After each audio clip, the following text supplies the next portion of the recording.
আল্লাহর পথে সর্বস্ব বিলিয়ে দেওয়ার মানসিকতা প্রসঙ্গে কোরআনে বর্ণিত হয়েছে, তোমরা কখনোই পূর্ণ লাভ করতে পারবে না যতক্ষণ না তোমরা তোমাদের প্রিয় বস্তু থেকে আল্লাহর পথে ব্যয় করবে। সূরা আল ইমরান আয়াত 92। রাব্বুল আলামিন যখন কোনো বান্দাকে বিশেষ কোনো রূহানি সম্পদে বিভূষিত করেন, তা সর্বদাই চরম ত্যাগের বিনিময়ে অর্জিত হয়ে থাকে। আল্লাহর দয়া লাভ করতে হলে সেই ত্যাগের অনলে নিজেকে ভস্মীভূত করতে হয়। রাব্বুল আলামিন যখন কোনো বান্দাকে বিশেষ কোনো রূহানি সম্মানে সম্পদে বিভূষিত করেন, তাকে সর্বদাই পরীক্ষার পরে পরীক্ষা, ত্যাগের পরে ত্যাগ, চরম আত্ম উৎসর্গের বিনিময়ে দয়া করে বিশেষ নিয়ামত দান করে থাকেন। আল্লাহর দয়া লাভ করতে হলে সেই ত্যাগের অনলে নিজেকে ভস্মীভূত করতে হয়।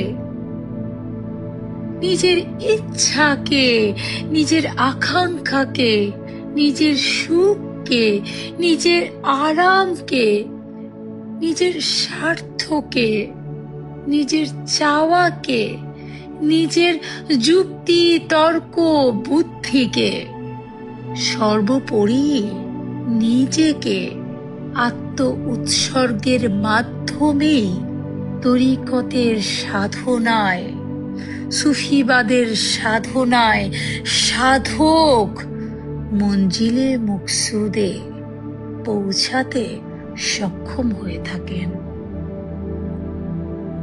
যাকে সৃষ্টি না করলে সমগ্র বিশ্ব ব্রহ্মাণ্ডের কোনো কিছুই সেই মহান রাব্বুল আলামিন সৃষ্টি করতেন না, সেই রাহমাত লিল আলামিনকেও কিন্তু মুহাম্মদ ইসলাম প্রচারের জন্য 23 বছরে আল্লাহর হুকুমে 27টি যুদ্ধে অংশগ্রহণ করতে হয়েছিল। তবে আপনি কি করে ভাবছেন আপনি সাধনা করবেন? আপনার কোনো পরিশ্রম করার দরকার নেই, আপনার কঠোর আত্মত্যাগের প্রয়োজন নেই। এত ধৈর্য হারা কেন? দুনিয়াবিধ বিষয়ে এত চাওয়া কেন? দুনিয়ায় অমরত্ব লাভ করেছেন কি? দুনিয়া ছাড়তে হবে না। দুনিয়াকে আঁকড়ে ধরে লাভ নেই। দুনিয়ায় থাকতে পারবেন না। দুনিয়ার মালিককে আঁকড়ে ধরেন, তার দাসত্ব করুন, তবেই সেই মহান মালিক দয়া করে আপনাকে ভালোবাসবেন, দয়া করে আপনার হৃদয়ে প্রশান্তি দান করবেন।